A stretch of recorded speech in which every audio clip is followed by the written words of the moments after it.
According to an analysis by the Kansas City Police Department, more than 70% of guns connected to violent crime in the city in 2021 were produced by 15 gun manufacturers. And Kansas City became the first city in more than a decade to sue a gun manufacturer. Why is it important to try to hold them accountable? I think it's just fundamentally important that we do this because we need to make a difference. I'm not one who is comfortable just saying, "Oh well, the legislature won't do anything, and maybe a lot of smart people may move out of this area, so let's do nothing." Instead, I have a true concern for the people getting killed in our city each and every day. Right, a city of our size having about 165, 170 murders a year means that the impact each year is on thousands of people and their families who've known them in their schools. We recently had a superintendent who left Kansas City. He talked to me about how during his tenure, 75 kids, 75 of the students in his district were murdered. I mean, that's abhorrent and that is awful for us. So for me, I think it is important that we take every step we can.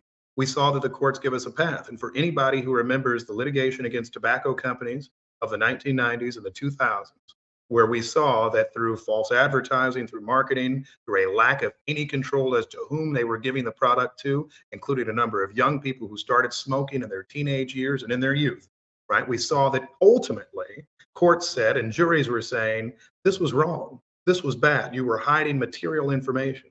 And I believe that is the exact same situation we're seeing both with gun manufacturers and gun distributors.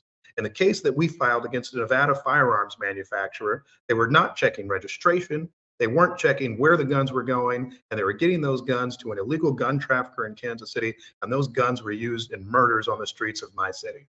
I am proud of the fact that we led in that. I enjoyed spending time with the mayor of New York, mayor of Baltimore, and others a few weeks ago. Both of those cities are pursuing litigation as well, and we will continue to.